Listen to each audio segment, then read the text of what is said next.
We are in hour 16 of the live stream. How's everyone doing? I hope people are still with us, and I welcome those who are joining in now. We are continuing strong and determined, and it's my honor and pleasure to introduce the next session. So we're going to go to Beirut now, and this is a session by Zoukak Theatre Collective, Letters from the Ground, which is an initiative by Zoukak Theatre, a Beirut-based theatre company, to publish a series of open letters from various contributors addressing different themes and audiences. And these letters emerge from the present moment in Lebanon and Palestine, but also in general, the region. And you will be able to read them at their blog, which you can find the link to in the program on Golden Thread's website. I also want to uplift that one of those letters was written by Sahar last year. When will we tell the stories of Palestine? An open letter to theater leaders in the United States. Really encourage you to read it. It is archived on the website of HowlRound Theater Commons. You can find it there, and it was published in January of 2025. So we encourage you to read that letter as well and share it with other theater leaders, especially those who might be ambivalent about speaking out for Palestine or who have not raised their voices yet. We need all cultural leaders, artistic leaders, theater leaders to join in this movement for liberation and to stand with us on the right side of history. Absolutely. Better late than never, folks. Better late than never. Speak out now. It's incomprehensible what is going on in Gaza, and we gotta say something about it. We gotta raise our voice. All right, let's go to Zoukak. Thank you. So hello, everyone. Today it's September 23rd. And this is a recording by Zoukak Theatre for 24 Hours for Palestine, produced by Golden Thread Productions and R2 Actions. So I'm Hamdan. I'm a theatre practitioner and a mathematician and trainer in nonviolent communication. And I'm a founding member of Zoukak Theatre. And I would like to introduce or ask my colleagues, Junaid and Maya, to introduce themselves. So Junaid. Hi. Or Maya? Yeah, Maya. Go ahead, Junaid. Hello, everyone. This is Junaid Sarieddeen. I'm from Zoukak Theatre, and I'm an actor and director and a founding member of Zoukak. And happy to be with everyone sharing the Letters from the Ground initiative.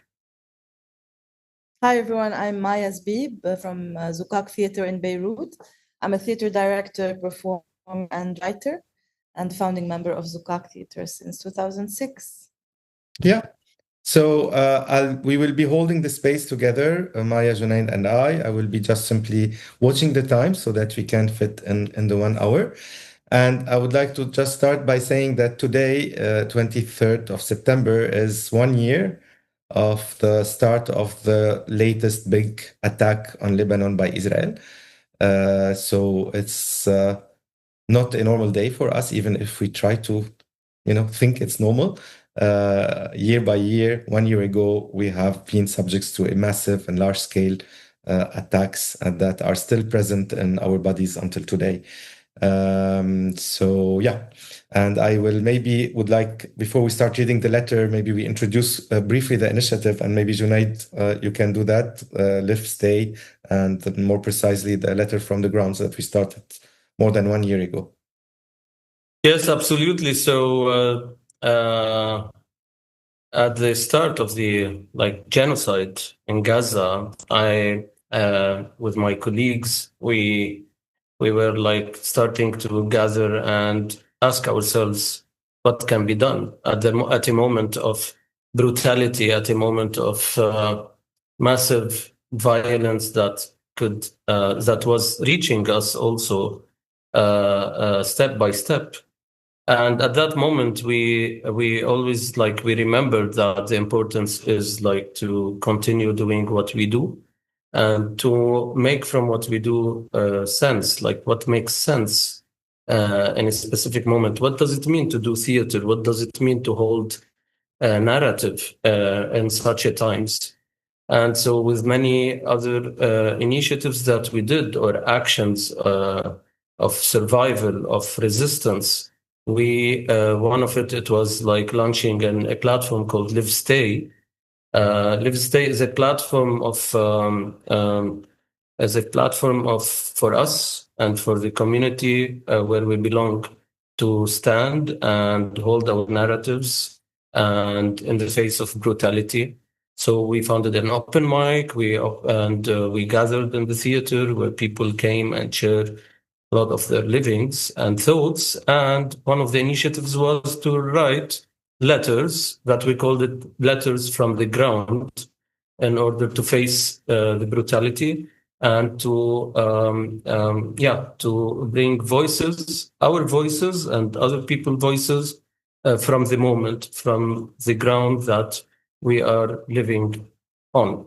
Yeah, that's it in short. And the Live Stay platform is a blog now on the internet, but as censorship is something that is so trendy in the world now, if you search for the Live Stay blog spot, you will never find it on Google. So you have to go through it through a link in order to find it. And this is because we all live in a free world. And that's why we are now here, I guess, is to just to find ways of connection and ways of using platforms, of coming together, thinking together. And that's why Letters from the Ground aims now at just calling everyone to write more letters. Please send us these letters and let's make it like a place of common thinking and potential action. Yeah. So, Maya, do you want to add to anything on the initiative?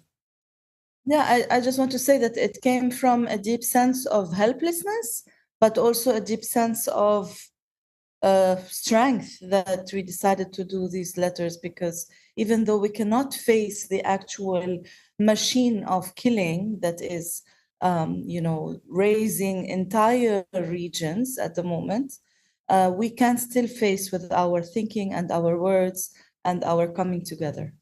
Yeah. And yeah, I relate to that a lot. I mean, for me, writing was a way to stay and live and stay. The letter that I will be sharing later was a letter that I wrote started writing last October during the, offensive on Lebanon and the attacks on Lebanon. And it was always for me, it has always been for me since I was a child, this in relation to the Nakaba and all what's the Israeli, Palestinian, Arab, Lebanese, Syrian conflict. It has always, writing was for me always a way to exist. So yeah, it's from a place of strength also. And yeah, you can access just some technicals or some more info before we start. So on our page on Instagram, Zoukak Theatre, you can access the blog. And you can also access our contacts if you want to share letters that you'd like to, write and share. You can have more info on the blog on the initiatives as well. And anyway, the blog is lifestays-zoukaktheatre.blogspot.com. So yeah, you can also enjoy reading the letters at your pace later on. And there are 8 letters that have been published so far. So Maya, we can start with the first letter that you'd like to share. So this first letter was initiated by Mo, and we later on contributed to it. And it's our first letter that was addressed to artists and cultural workers and thinkers and writers and philosophers in the US, in the EU, and the Commonwealth countries. So it's very specific to the region of the world. Imagine a father hugging a shoebox, holding the unrecognizable remains of his son. From what remains, we write you this letter. From what remains, we see the story that we find ourselves avoiding when you ask us how we are doing. In what remains, there is no space for politeness. There is no space for resilience. In what remains nestles honesty. What remains is what we face, the shoe boxes of our realities. Ask how we are doing, we find no words. What we can tell is what we face. We are facing military technologies based on artificial intelligence and weapons that are internationally prohibited. Israel targets our civilians, families, journalists, writers, thinkers, artists, social workers, medical and relief professionals, and political leaders. It destroys our cities, villages, land, historical landmarks, and olive and oak trees. Since 1948, we have been living a strategy of systematic annihilation of our Levantine societies at cultural, geographical, societal, and political levels. The current killing of our babies, the extermination of complete families, the jailing and abuse of our men, women, youths, and children, the deliberate bombing of our fetuses, and the burning of our displaced people alive in Palestine is reaching Lebanon, accompanied with the clear intention to continue stealing our resources and to settle. This is just a recent escalation of a systematic crime that has been ravaging our land and bodies for decades. It is not complicated. When you sometimes describe our situation as complicated and that you find no words, we find no words either. When you say that you're worried about us, we find no words. We realize that we are concerned, however. We are concerned when we see censorship in your countries. Artists, scholars, academics, journalists, students, and employees are constantly being cancelled, silenced, and challenged whenever they directly or indirectly reference Palestine. The current atrocities are unfolding before our eyes. They are documented online and offline, yet somehow life goes on. What is the censorship trying to hide? We are concerned that when we see that the prevailing logic in your public debate is often hijacked by focusing on the symptoms rather than on the root causes. It uses frames such as conflict, terrorism, civilian casualties, rather than occupation, settler colonialism, apartheid, and fighting. The conflation between symptoms and reasons is a problem of logic. We are concerned as beyond logic, it shows a severe lack of justice. We are concerned when we see your societies normalizing and legitimizing violence and killing. We see your societies producing a culture and a way of thinking that reconciles, justifies, and distracts from violence, thus allowing your power over dynamics to prevail with a complete failure of ethics. We are concerned when we see the flagrant increase of fanatic xenophobia discourses in your societies, where homophobia is being normalized and racist ideologies are becoming the de facto reality, announcing a complete political failure. How can we help you? You ask us. We find no words. We only see through what we face. What we face is where we stand. Here we stand. We stand holding power of politics rather than the politics of power. We stand firm in our commitment to life, resisting historical disinformation as the deliberate distortion of the past upholds systems of oppression and occupation and colonization. We stand in this land as a living example, facing the disinformation exported by Israel. Israeli soldiers stand on this land as a living example of celebrating brutality, spreading photos and videos of killings, torturing, holding parties and dinners in front of a population that they deliberately threw into hunger. Israeli leadership advertises their military industry as death in Gaza. That's simply an indication of something deeply troubling. We stand committed to our belief in political biodiversity and to the socio-historical nature of our region that is under a crushing pressure since the creation of Israel in 1948, the national, religious, colonial, settler political project, a project that is foreign to our philosophy and our practice of life, rooted in diversity and connection. The cultural and historical richness of our societies says it all. We stand committed to our belief in a region where political equality between diverse religious groups is a daily practice, representing an organic continuation of its history, where Jews, Christians, and Muslims lived together for centuries without major threats to their coexistence until European colonial times. We stand committed to our belief in what may sound like a utopia, a project where diverse religious groups in our region coexist with political equality as a daily practice, preserving our heritage. And from where we stand, we remain. And what remains are questions. What can you do to address the concerns that are putting at risk the foundations of your own societies? What can you do to defend the basis of your social pact of equity? How can you defend your freedoms? What are you ready to lose in order to gain your freedom? How can you create art that puts an end to the normalization and legitimization of violence? What can be done to stop art from being a medium that neutralizes any possible rebellion? What can be done to loosen the market's grip on art and culture? How can your art fuel scrutiny of your own recent history as an attempt to deconstruct this inner and outer violence generated by your governments and within your societies?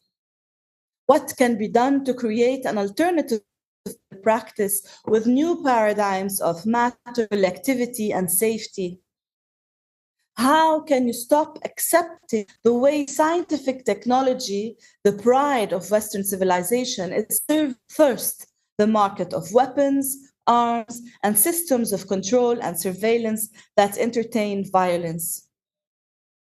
What can you do to stop your governments and most of your opinion leaders from supporting Israeli massacres, destruction, colonization, and occupation by sending weapons, providing diplomatic cover, orchestrating the media's narrative, and stifling domestic opposition?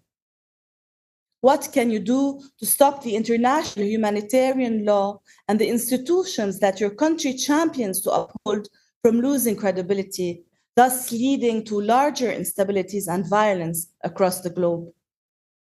How can you defy the economic interests of your countries, particularly in relation to trade routes and gas and oil pipelines that pass over our dead bodies to secure maximum profits for your elites and mere crumbs for the rest of your societies? How can you stop our reality of today in your region, that your countries have been shaping for more than 100 years, from becoming your reality tomorrow, once militarization and fascism become the only accepted norm in your society? What can you do facing projects, institutions that serve death, so we can serve life together? In the memory of Hassan Hamad, Palestinian journalist who was targeted and murdered by Israel in Gaza on the 6th of October 2024, and whose body was so severely dismembered that his father had to carry his remains in a shoebox. In the memory of Hiba Ghazi Ibrahim Zaqut, visual artist and teacher of fine arts, who was killed on 13 October 2023 with her son in Gaza. In the memory of Rufat Al-Arir, a Palestinian writer, poet, professor, activist from Gaza, who was deliberately killed on 6 December 2023 by an Israeli airstrike in northern Gaza, along with his brother, sister, and 4 of his nephews, and whose last words were, "If I must die, you must live to tell my story. If I must die, let it bring hope. Let it be a tale." In the memory of Shireen Abu Akleh, who was a prominent Palestinian American journalist who worked as a reporter for 25 years for Al Jazeera before she was killed on the 11th of May 2022 by Israeli forces while wearing a blue press vest and covering a raid on the Jenin refugee camp in the West Bank. In the memory of the 12-year-old Mohamad al-Durra, mortally wounded by Israeli gunfire in Gaza in the year 2000, while crouching behind a concrete cylinder next to his father, who was waving for help. In the memory of Ghassan Kanafani, a Palestinian author and politician, a leading novelist of his generation, and one of the Arab leading Palestinian writers assassinated by Israel on the 8th of July, 1972, with his 17-year-old niece, Lamis. Thank you. Thank you, Maya. Just again, very much moved by hearing you reading that letter. So thank you for sharing it. Yeah. Junaid? Thank you for writing it, Mo. Yeah, it's weird how time pass and we still find ourselves at the same place, same moment, and everything, genocide and brutality is being getting streamed online, and somehow the political discourse succeeds to normalize what's happening, but it will never neutralize the human and within us, I guess. And that's the power of language and words. This letter, the letter from the ground too, and these letters were written 1 year ago. More. This letter, more. Sorry, yeah, more. 1 year. More than 1 year. Well, time is relevant. So the second letter was written from us as a collective to the Lebanese society. And under the, war tries to destroy the psychology within an individual and a community. And when we remembered the importance of the societies here in the region, we tried to address the Lebanese society, hoping to find possibilities for the future. So I'm going to start reading this letter, which was originally written in Arabic. So from Zoukak Collective to the Lebanese society. It's a time of pain and cruelty. Exhausted from watching death and destruction, it seems that for a moment we are no longer able to see due to the density of smoke and dust of the rubble. Amidst the haze, we stare into the ashes of history, into the remains of disintegrated bodies that try to bond with their blood. We stare. Death reveals the eternal truth of existence. For a moment, it seems that everything has ended. In this ending, we immerse, then drown in our thoughts. We try to breathe as if it were our last breath. With that breath are born the last components of existence and the simplest features of life. Some may call it hope, but in fact, it's just a wish. What remains is a potentiality born from our mere presence as spectators, as observers, as onlookers, as listeners, as feeling beings. What remains is a possibility which generates a potential to follow, where a story is born and history begins. In Lebanon, we are used to seeing our lives in ashes. It was both a source of pride and mockery. We prided ourselves for that ability, but also hated ourselves because of it. These two powers possess us. We love Lebanon and hate it. We long to immigrate, but we love living here. Lebanon is a paradise on earth, and it is a pile of waste. Lebanon is a coexistence and chaos. Lebanon is diversity and fighting. We look at these two forces as destructive forces. We get tired. We often surrender and despair. Other times we blow up with hatred. We either move along or immigrate, and so on and so on. We look at our cultural expression, our music and songs, and our representations of identity in the Lebanese flag, the national anthem, etc. We look into our political and partisan ideologies and see its contradictions. In the flag, where the red blood is represented by two lines that never meet, as if the blood was double. The fiery red versus the snowy white. The green of the tree sits over snow and fire. Lebanon is the mountain and the sea. Our anthem declares that it's sea, it's land. Our old man, the young man, our sword and the pen, the village and the city, the village in the city and the city in the village, Lebanon the land and Lebanon the peace of heaven, little Lebanon and the breadth of the world. Around Lebanon, Arab Lebanon and Phoenician Lebanon, bordered Lebanon and international Lebanon, Lebanon the state and the sect, Lebanon the sectarian and the secular, Lebanon the Muslim and the Christian, Lebanon the resident and the diaspora, Lebanon the leader and the institutions. We look at these contradictions. We see how many times we have positioned ourselves within them, how many times we have struggled and disagreed and fought. From our loss, from our despair, from our death, we look, we notice the simplest possibility, our continued creation of potentiality and life. Contradiction then turns into another, and a new story begins. Lebanon today is a teenage country seeking self-realization. What is the possibility? What is the probability? What are the latent forces that prevented this entity from becoming superficial, from being governed by a single logic? How did it manage to leave spaces, however fragile, for difference? How did it resist the logic of total elimination? How did it manage to create a continuity of life? How did Lebanon move through history, past the stages of childhood and adolescence? We look at society.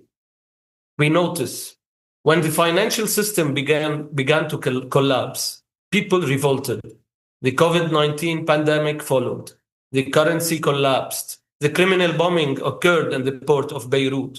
People lost their money. A large number of people fell below the poverty line. State institutions were weakened and security forces emptied of their capabilities and numbers. We expected the collapse of society and the prevalence of chaos, theft, and crimes. Years passed, and the crime rate did not rise. We compare ourselves with countries governed by sovereignty of authority, security, to see that Lebanon is among the most secure countries on the social level. How did this society endure and contain this epoch? We look at the streets, the intersections, where despite the absence of police and crossing signals, and despite the tension that overcomes us every time we drive our cars, we move and help others move. In every traffic jam, we notice a number of citizens directing traffic and finding exits. Under a barrage of insults and outbursts of screaming, we cross and let others cross. Is it a miracle? No, it's not a myth or pride either, nor boasting for the personality of the intelligent, sophisticated, independent Lebanese who ignore the authority of the law. We are not here to paint a romantic portrait of Lebanese steadfastness and the myth of its survival. We look to observe the latent forces in our society, to feel the possibility of our existence again. What do we build on?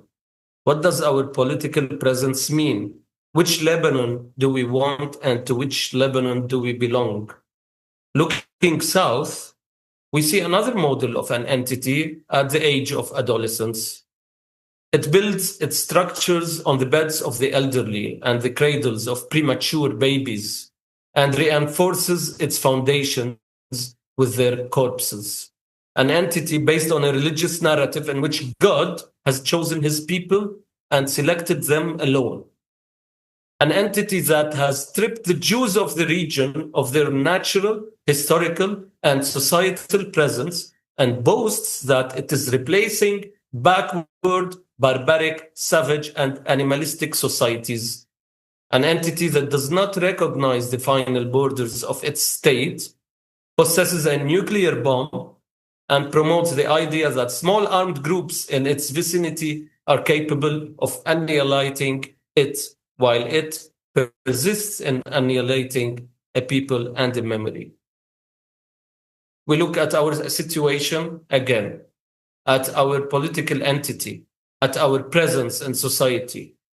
We see that such a project stands in contradiction to our historical, cultural, civilizational, societal, intellectual, and ideological structures, and to our sectarian system, which we have always viewed as the basis of the problem. Flying over in the clouds of our history and in the dust of our present, we realize that there is a source, a reason, the historical fact of our existence. It's a force of contrasting diversity, which carries the flow of life and resurrects us. The possibility of a smile appears on our face. We sense it and we smile. Our smiles are contrasting. We smile mockingly at our fate. We smile at the stupidity of our reality. We smile tiredly. We smile sleeplessly. We smile in pain. We smile proudly. We smile in hope.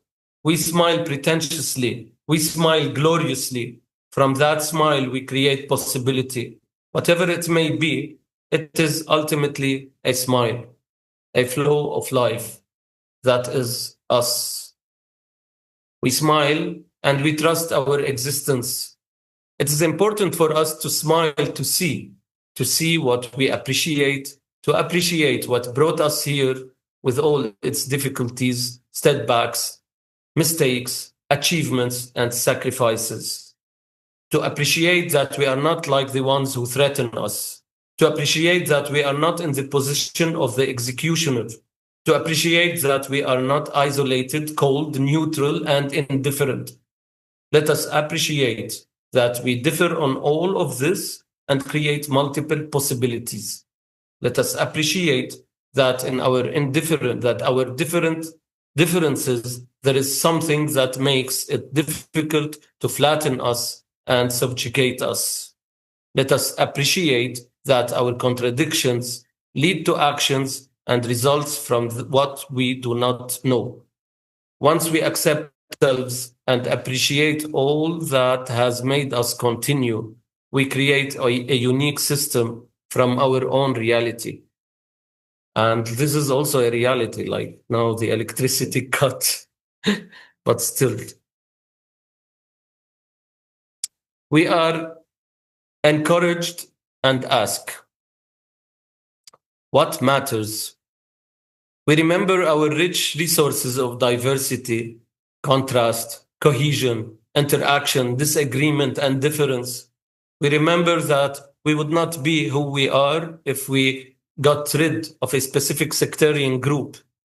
We remember that in an era in which every small country is linked to financing and borrowing, Political projects may be created among us that are financed from abroad. We remember that wherever these projects come into being, there are people behind them, just like us, people who are our social fabric, a history and a culture. We act on what we believe politically and fight for it, and in turn, we protect people, communities, families, individuals.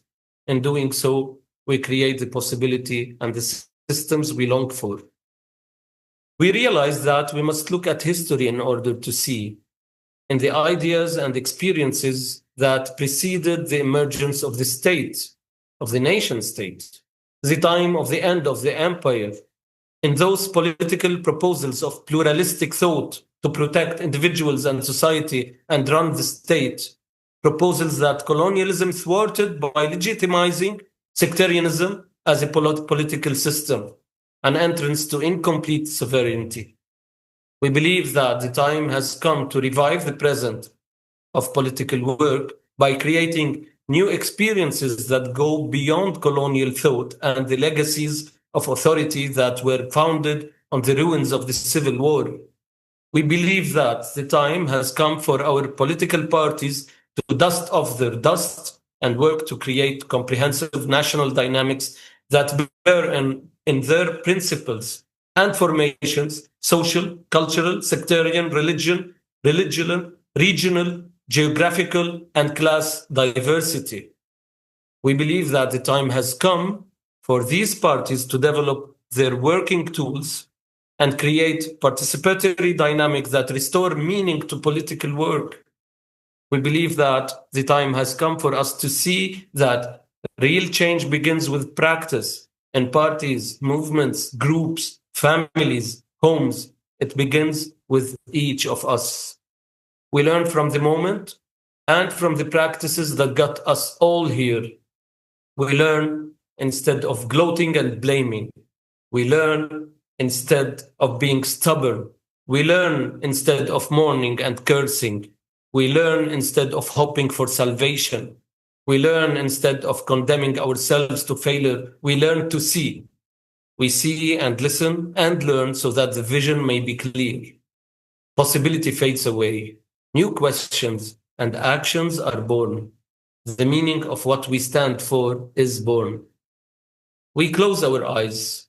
We listen to our inner voice. It's a moment in which to go back to the basics, to protect what remains and build what will remain.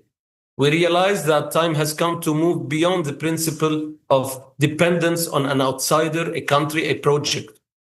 We realize that the time has come to break the cycles of Schadenfreude and distributing sweets over an assassination here or an assassination there.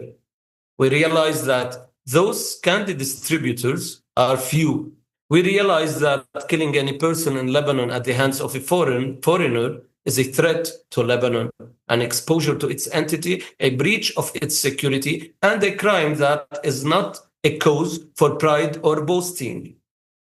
We know that the time has come to acknowledge what we have committed, those we have killed, and those we have forcibly disappeared. We know that the time has come to bring our missing people out of the darkness of history. We know that the time has come for all of us to mourn all our dead, our martyrs, our victims. Let's acknowledge our sorrows.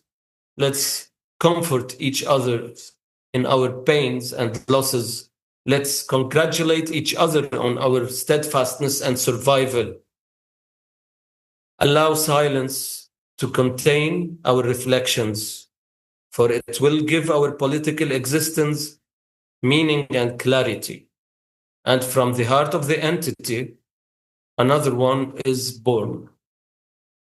Thank you. Thank you, Junaid.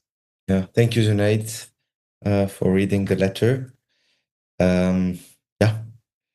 And actually, this was the second letter we wrote, and there is a third letter that we wrote collectively, and one of our colleagues, Omar, started, and then we all adopted.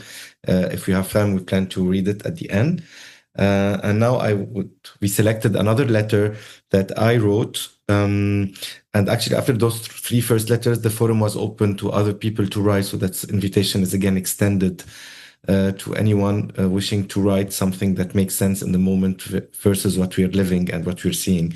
So just to contextualize my letter is, I wrote it, it's addressed to NVC, Nonviolent Communication. So I would use the word NVC a lot, so Nonviolent Communication Practitioners. And in general, any practitioner or trainer working on especially international forums. And it was really inspired from my experience as being Lebanese, going to international training in Europe mainly, and facing a lot of things that I will share in the letter, but mainly also facing being with Israelis, with no care at all being taken care, being done or no care to the situation. So yeah, I will start by reading it, and I will, yeah.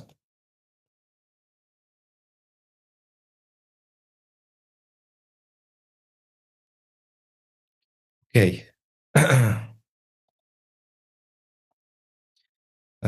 On violence, communication, and power. To nonviolent communication colleagues, to trainers and facilitators. Dear colleagues, the idea of writing this letter began taking shape in the summer of 2024 during an international intensive training where I suddenly found myself with 4 Palestinians and an Israeli, while atrocities were unfolding in Palestine. I was in a European country among European and American colleagues whose societies directly or indirectly support Israel through financial aid, arms shipment, diplomatic backing, and more recently, oppressive domestic actions, combined with censoring, silencing scholars, journalists, artists, lawyers, and citizens who dare mention Palestine. In that IIT, I felt unsafe expressing myself. I felt anger in the face of biased information. I was hurt by the lack of awareness of power dynamics and imbalances. I witnessed the focus on shared pain and empathy, neutralizing any possibility of change toward justice and liberation. I came to experience empathy as inherently political, limited by mental and cultural filters. In that sense, I began to question the limitations of empathy when it's disconnected from power awareness and stripped of historical context. Through this exploration, I began to see a deeper connection between nonviolent communication and social change. I began writing this letter in September 2024 as the atrocity in Palestine, ongoing for nearly a year, reached Lebanon. It took me more than 6 months to finish, to express my experience with as much vulnerability, integrity, and honesty as I could, while surrounded by the noise of drones, missiles, and bombings, driven by a deep longing for justice. As power dynamics were blatantly ignored, I used words to resist the dismantling of laws and conventions meant to unite us all, being undone by a machine of death and dehumanization, reducing entire regions in Palestine and in Lebanon to rubble under the pretext of Israel's right to defend itself. I wrote because I believe there are other ways to achieve safety, liberation, and peace for all. I wrote to defend what I believe is the essence of NVC, far from coercion and punishment. When can one human justifiably kill another? The question of limits matters to me because limits give meaning. I first encountered the concept of protective use of force through NVC, and it stirred a deep fascination inside me. One of the most vivid images of power imbalance from my childhood came from television. Unarmed kids facing fully armed soldiers. I asked my father how such a situation could exist. He told me that they were under siege. That night, I lay in bed wondering how I could get them weapons to protect themselves. A non-violent child's soul was searching for arms. My father never mentioned that the kids were Palestinian and a soldier Israeli. Years later, I realized it was an image from the first Palestinian uprising, Intifada, in 1987, the uprising of stones. Back then, I knew nothing of history. I simply identified with powerless children as I was a child. Now, nearly 40 years later, I see the images of Palestinian corpses left in Gaza, eaten by dogs or pushed aside by Israeli tractors. I feel rage mixed with shame, guilt, sadness, and fear. This rage runs deep because today's horrors are an escalation of a systematic crime that has ravaged our lands and bodies for decades. And still, I hear about Israel's right to defend itself. How is the logic inverted? How can an occupier claim self-defense against a population it has kept under siege in Gaza for 17 years? How did this inversion become normalized? How did Israel steal not just land and olive trees, but even the very concept of the right to self-defense? I was born during Lebanon civil war in 1978, the same year Israel began its 22-year occupation of southern Lebanon. One of my earliest memories of fear was at age 4 during the Israeli invasion of Beirut.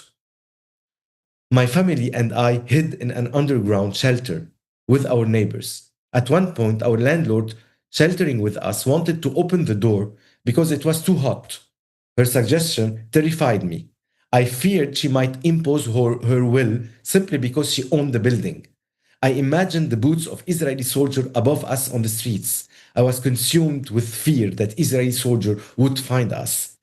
This was one of my first experiences of power over, being subjected to the will of both a landlord and an occupying force that ruled through domination and violence. As a child, I believed that friendly countries like France would help us if they knew that we were facing a superpower that could strike at will. At 18, when I moved to France for my studies, I was shocked to see Israeli occupation of Lebanon framed as self-defense. I tried to counter biased information by writing to media outlets and presenting facts, laws, and human rights arguments in response to every pro-occupation stance. But over time, I realized that I had misplaced my faith in international law. In reality, I learned to silence my own story and that of my family. I learned to temper my fire for justice. Confronted with the glorification of Zionism's single narrative, I complied, self-censoring my words. What Europe and the US call conflict, terrorism, and civilian casualties, we call occupation, settler colonialism, apartheid, and freedom fighting. This is not about semantic or language. It's about how massacres in Palestine and Lebanon are justified by a system of communication and biased information that shapes global perception, dehumanizes certain groups, reinforces empathy gaps, and sustains systems of domination. My NVC practice since 2016 has helped me process some of the injustice I have felt in my body and express myself with honesty in front of international colleagues. Each time I chose to connect with what I lived, with honesty, with vulnerability, choosing life over revenge or ego. I chose to connect with what I lived, with honesty, with vulnerability, choosing life over revenge or ego fighting. It offered me the chance to receive empathy and to connect with others in that space of practice. Yet, in many instances, those connections lacked a shared reality of what was being experienced and were hindered by mental filters. While NVC offered me that space of expression, I also struggled with feedback from colleagues who lacked historical understanding or showed clear bias. Often, I heard it's complex, or I prefer not to side with any party, as a way to stop the conversation. When I hear that, I'm triggered, and I start asking myself many questions, especially since we are here to deconstruct power structures and the dynamics of oppression. In this context, is neutrality not siding with the occupier? How can ignoring context that we may be directly or indirectly supporting, justify avoiding honesty in our positioning? Why do we normalize ignorance? Isn't that a form of violence? Why do we choose ignorance or simplification over love? What does empathy mean when power dynamics are ignored? What happens to connection when we refuse to face the truth? The questions I raise in this letter, along with others I've encountered throughout my journey, are tied to unmet needs related to safety, care, and dignity for all. They also involve recognizing the value of all needs at stake, awareness of power imbalances, integrity, and responsibility. Those needs, along with the realities I live through, combined with the spiritual dimension of NVC as care for any form of life, push me to anchor conflict resolution in an awareness of power dynamics and power imbalances alongside the reality of shared pain. To me, ignoring power is avoiding social change. My understanding of NVC as power with, beyond just processes and tools, leads me to hold both the respective needs of all parties and an awareness of prevailing power dynamics close to my heart when I'm looking for connection. Ignoring power dynamics increases the pain of both parties, leads to distorted observations that justify violence, and legitimizes political projects that turn all people, both oppressed and oppressors, into victims. Let's make sure NVC becomes a practice of social change rooted with that awareness in moment of shared togetherness. What happens when we fail to meet those moments with clarity and safety? What might emerge if we do? At the IIT I mentioned at the beginning of this letter, there was a single reference to having a contact person for participants from conflict zones in the opening session, but there was no further acknowledgement. I assume Palestine was included in that mention. But what's happening in Palestine is not merely a conflict, it's occupation, settlement, and ongoing genocide under investigation. No additional frameworks were offered to address the current moment, apart from Palestinian participants using an evening session to share personal stories of living under occupation. Israel continues to violate international resolutions, laws, rulings of International Court of Justice, and the International Criminal Court arrest warrants under the pretext of self-defense, with no dialogue around these violations or our complicity. Let us, NVC, community and practitioner, be clear and integrous by acknowledging power imbalances, recognizing dynamics such as occupation or settler colonialism, naming them, reflecting on how we may be supporting them, and advocating for the acknowledgement of all associated needs. From that space of clarity and integrity, I have a few questions and requests for NVC organizers and trainers, as they are the facilitator of the process, especially those leading international training, to foster more safety and fairness, particularly for those who experience negligence, oppression, war, or occupations. Can you proactively reach out to participants from conflict zone before the start of the training, especially if participants from opposing parties are taking part in the training, and explore with them their needs and how to respond to all needs at stake with care? Can you explicitly acknowledge in community meetings or similar spaces the presence of participants from conflict zone and the power dynamics at play, especially in situations of occupation and oppression? Can you recognize when participants from occupying and occupied countries are present in the same space? Can you initiate discussion that address structural injustice and power imbalances while holding space for shared pain by allowing time and energy to be dedicated to this process? What support system can be put in place to handle such situations when they occur? Can you plan collective grieving session centered on the conflict present in the room and provide adequate leadership to support them? Can you create space for storytelling to raise knowledge and awareness? Also, I would like to invite each one of us, writer and readers of this letter, to practice our political dimension, political meaning the collective, by exploring the pressing need to connect with social change action, and by elaborating small, non-violent actions that are relevant within our sphere of influence, starting with what's happening in Palestine. Today, we cannot stand by or ignore what's happening, especially when we are supporting it directly or indirectly.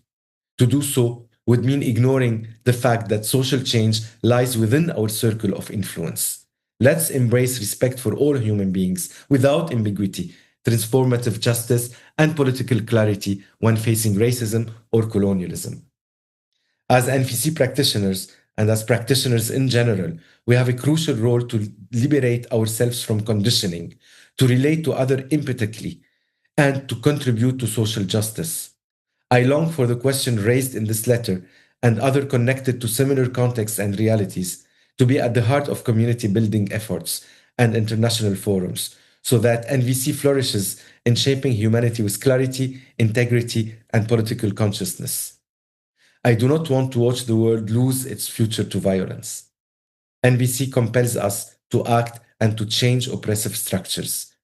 This is how we honor all non-violent souls, dead, alive, and silenced. Thank you. Thank you, Mo. Thank you. Thank you. So yes, we have still 7 minutes, Junaid, if you want to go for the last letter, which is the... I mean, yeah. we can end on this third letter from the ground. It's a short letter, a 5 minutes letter. It has a different language, as it is addressed from Zoukak Collective to the people of the moon. A beautiful prison. The world is a prison, its door, the moon. We speak, you speak, though silence may besiege us. We raise our voices, not as victims, but as a force. We speak, our survival lies within our words, for we cannot afford silence, and you cannot afford silence. Hear the word, a beautiful prison, its door, the moon. Our existence is not a privilege or a favor. Our existence is born of painful solidarity, a forceful act, a force of resistance. We stand together, we confront together what seeks to erase us, our bodies, our minds, our thoughts, our souls. Here, the world, a beautiful prison, its door, the moon. Under brutality and war machineries, under surveillance and suppression, wherever we are, we have arrived here, and from here, we will not leave this here together. We confront not for the comfort of green spaces, not for some distant peace, not for lands we wish to conquer. We resist for this land, our planet. Here, the world, a beautiful prison, its door, the moon. Gaza is a mirror. We look into it from the ends of the earth. It looks back into us. A victim within us sees itself in it. An executioner within us sees himself in it. We look, we witness a story repeating itself day after day. An executioner, a victim, an executioner. Yesterday, we watched a film, The Wandering Dead Slaughtered in Oblivion. Perhaps it was Gaza, children burning, families disappearing, a propaganda mirror. In it, the boundaries blur between reality and illusion. Lines dissolve, horizons vanish, horizons emerge. Here the world, a beautiful prison, its door, the moon. Together we confront lies and fabrications, promises upon promises fade, vanish. Democracy, a pride, preachings and omens, fair of face, branding with tattoos, herds for life, herds for death. Refusing to submit comes at a price. It always has. Here, the world, a beautiful prison, its door, the moon. Tyrants weigh our lives and the balance of their interests and the balance of their comfort. We and you see a truth. We are surplus, unnecessary. That's how we are seen. Here the world, a beautiful prison, its door, the moon. Explosions ignite our dawn.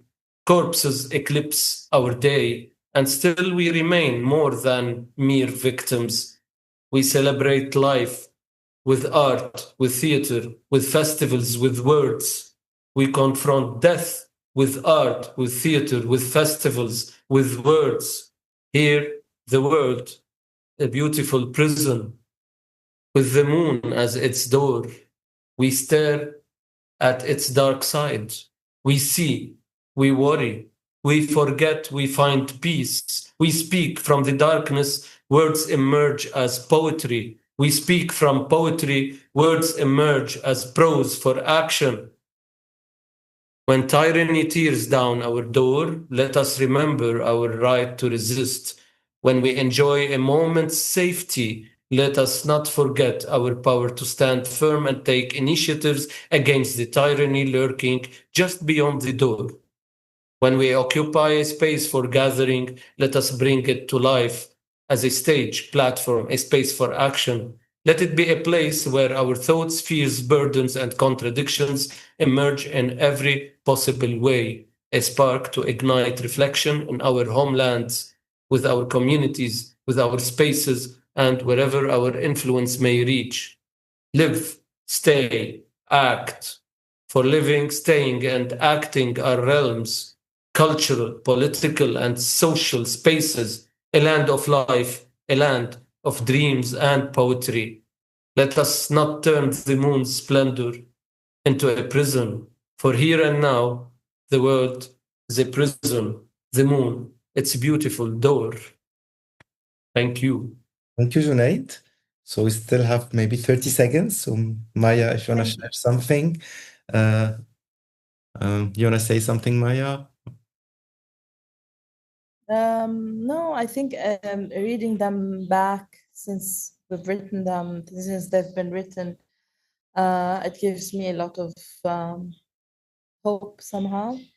Because even though we are speaking from a very difficult position, we are still able to resist in our way. And I think I can sense there's a lot of joy even within the pain that we're suffering in this region, and that cannot be silenced. Yeah. And yeah, I connect with what you're saying. And it's time to finish. So I will finish on that. And thank you, Junaid and Maya. And yeah, we shall continue. Yeah. Thank you. Fahad.